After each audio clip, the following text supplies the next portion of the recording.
Welcome to the InnerSelf.com video and audio version of In Our Problematic World, Is There Still a Place for Utopian Dreams?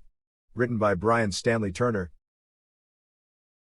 As utopian oases dry up in a desert of banality and bewilderment spreads, Jürgen Habermas, 1986. The last few years have been truly catastrophic. One might easily argue that during the COVID years, we have witnessed more dramatic social and political change than at any time since 1939 to 1945. In terms of its scale and duration, we should call this pandemic a catastrophe rather than merely a disaster in terms of the loss of life and more mundane issues such as the reorganization of work and city life. We have also grappled with the Russian invasion of Ukraine, the increasing possibility of nuclear catastrophe, the spread of monkey-pox, food shortages in Africa, a drought across much of Europe, the potential Chinese invasion of Taiwan, North Korean missile tests, rising authoritarianism in Eastern Europe, the threat of civil unrest in the United States, and the terrible earthquake in Turkey and associated crisis in Syria. This has been a cascade of catastrophes. If we believe we are all doomed, to quote a signature line from the TV series Dad's Army, what should one do? Do any credible utopian dreams paint an optimistic future? Or is the prospect of human happiness ruled out by the scale of our contemporary problems? A response to this challenge is to consider the various attempts to defend hope and optimism in the face of previous catastrophes and pessimistic prescriptions. One modest way forward is the pursuit of intergenerational justice with respect to climate change. What steps might we take to protect or to improve the prospects of future generations? Thomas More's Utopia. In many respects, contemporary analysis of catastrophe and utopian hope continues to return to the legacy of Thomas More, 1478 to 1535, whose book Utopia, first published in 1516, has enjoyed a remarkable longevity. In Utopia, More envisioned a society without private property or a propertied class. The population would enjoy the benefits of a welfare state, living a sober and simple lifestyle. They would loathe fighting and any form of violence, hence the death penalty would be banished. Utopia is often thought to have been a socialist response, before the advent of socialism, to the difficulties of the age in which More lived. But More was a devout Catholic statesman. In 1886 he was beatified by Pope Leo XIII. Utopia reflected the place of monasticism in the Catholic tradition. Indeed, socialist and Christian utopias have often historically been intertwined. This convergence is important. Any contemporary utopian vision might also draw on a Christian belief in a world to come and a socialist vision of a land of plenty, shared by all. While More's perfect society was a fiction, there have been many attempts to create actual utopian societies. The Oneida Community, a religious perfectionist commune founded by preacher, philosopher and radical socialist John Humphrey Noyes in New York State, survived from 1848 to 1881. It folded due to conflicts over power, wealth and sexuality. More recent utopian societies developed in Southern California in the 1950s and 1960s as hippie communes promoting pacifism and alternative lifestyles involving experiments with drugs and sex. Another example is the Israeli kibbutz movement, which emerged with socialist Zionism in the early 20th century. In the realm of fiction, many believe that if a utopian tradition continues at all today, it is confined to science fiction. Feminist authors have opted for dystopian visions, famously in Margaret Atwood's The Handmaid's Tale, 1985, and less so in Octavia Butler's 1993 novel The Parable of the Sower. The latter depicts 21st century California in a state of collapse. The streets are militarized and the rich live behind walls. This apocalyptic vision is intended to act as a call to communal action, though whether it does so is questionable. Still, the key issue for much contemporary thinking about utopia is the failures of socialism and the survival of capitalism in its various forms. Indeed, many radical sociologists, such as Zygmunt Bauman, have concluded we live in post-utopian times. Grappling with melancholy. If utopia is no more, are we left only with melancholy in the face of so many modern catastrophes? If discussing melancholy, we must also consider nostalgia. These emotional dispositions, nostalgia, melancholy, pessimism, are hardly new.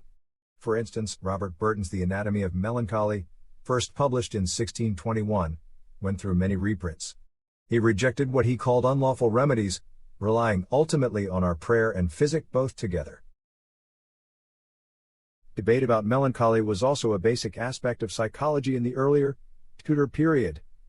Timothy Bright's A Treatise of Melancholy in 1586 provided the basis for Shakespeare's Hamlet, whose inability to take decisive action was treated as a key indicator of melancholy.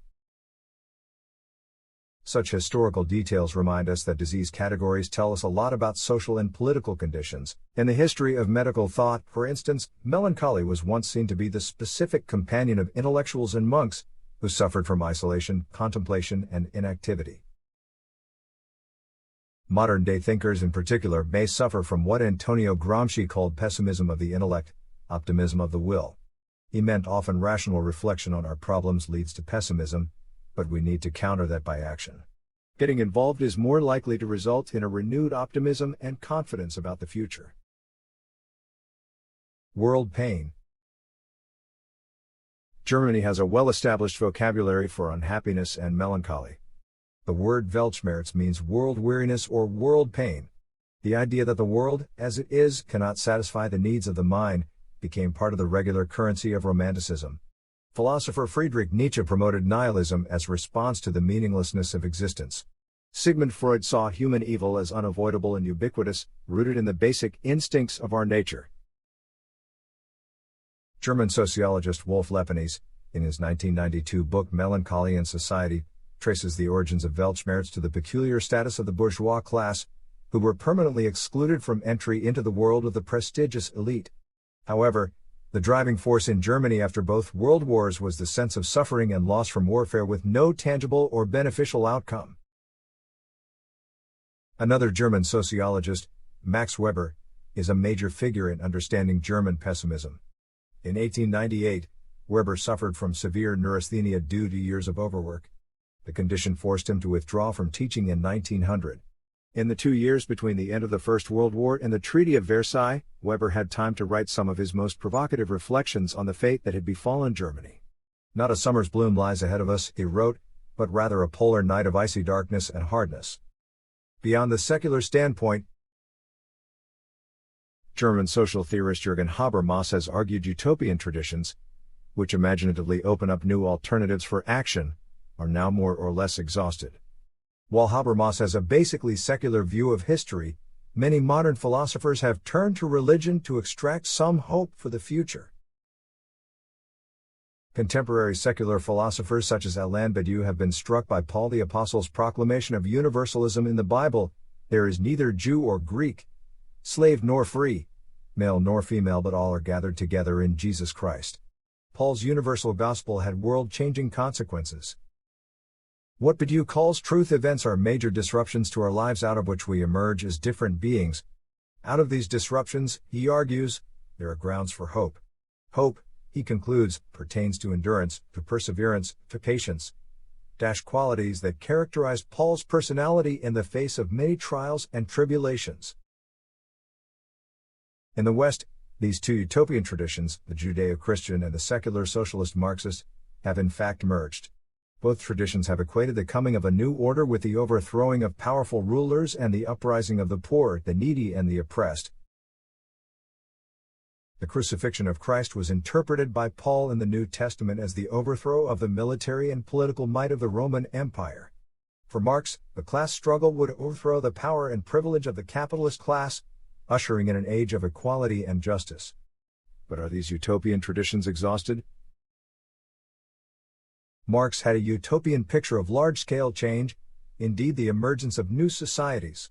Unfortunately, the revolutionary movements of recent history, from the Russian Revolution of 1917 to the Iranian Revolution in 1979 and the Arab Springs of 2011 to 2019, did not have the lasting or desired outcomes of the young protesters.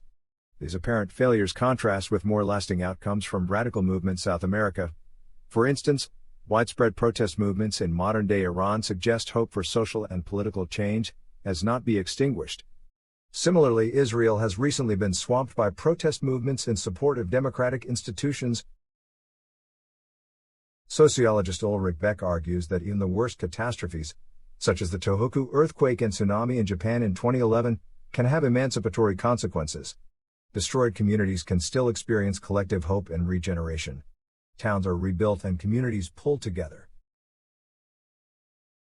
People hold umbrellas with portraits of young survivors of the earthquake and tsunami that hit eastern Japan on March 11, 2011. People hold umbrellas with portraits of young survivors of the earthquake and tsunami that hit eastern Japan on March 11, 2011. Itsuo Inoue/AP. Significant beneficial changes to society do not have to be on a large scale or involve political revolutions. We may, for instance, be able to manage further global pandemics by improvements in vaccination and advanced planning. Scientific organizations, such as the Coalition for Epidemic Preparedness and Innovation, have been established to be better prepared to confront the next pandemic. The future spread of new zoonotic disease can also be addressed, just as medical science has contained the spread of polio, especially in Africa. There are modest changes we can make that might limit the effects of climate change and environmental degradation, such as weaning ourselves off petrol-driven engines in favor of electric cars and bicycles. Of course, activists in green politics with a radical agenda will probably dismiss such remedies as pathetic and pointless.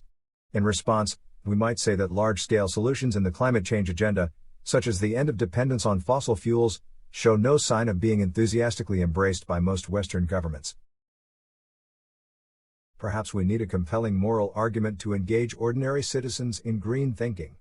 Pragmatic responses are reasonable, but they fail to address the compelling ethical issue that confronts those who have survived the catastrophes of recent history, namely the issue of intergenerational justice. It is here that the question of climate change gains in urgency. Acting on climate change now can have no benefit for me, because the consequences of taking action may have no positive effect until after I am dead. So why take action? Our vulnerability. One line of argument was developed by Amartya Sen in The Idea of Justice. He refers to the Buddha's teaching that we have a responsibility towards animals precisely because of the asymmetry of power. The Buddha illustrated his argument by referring to the relationship between mother and child. The mother can do things to influence the child's life the child cannot do for itself. The mother receives no tangible reward, but she can, in an asymmetrical relationship, undertake actions that can make a significant difference to the child's well-being and future happiness.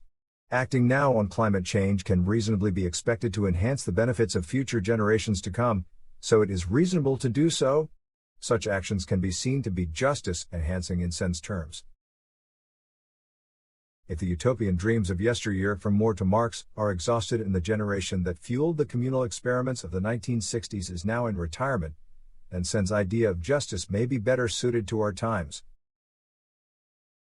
The decline of natural resources and the accumulation of waste are problems that affect everybody regardless of their wealth and status. What is required, however, is a deeper and more compelling notion of what it is to be human. The idea of the dignity of the human being that underpins human rights is not necessarily adequate because of its obvious cultural baggage. An alternative is to consider the vulnerability of human beings, namely that in the long run, we are all condemned to aging, disease, and death. That is our lot as humans, which we all share. Climate change perfectly illustrates the shared vulnerability of all human beings and the need for common action to secure a future, not for us, but for our children. This article was written by Bryan Stanley Turner, Professor of Sociology at Australian Catholic University.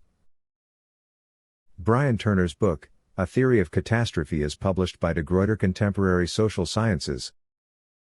This article is republished from The Conversation under a Creative Commons license. We hope that you have enjoyed this article. For over 30 years, we at Inner Self have sought to encourage new attitudes and new possibilities. For more inspiration, visit us at innerself.com. Thank you.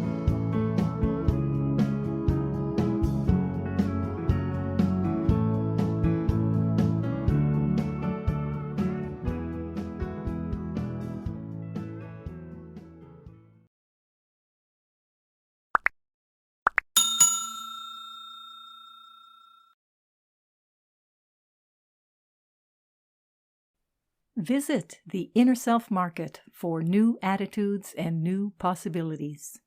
You'll find inspiring books, wonderful music CDs, audiobooks, card decks, candles, jewelry, gifts, all kinds of wonderful things.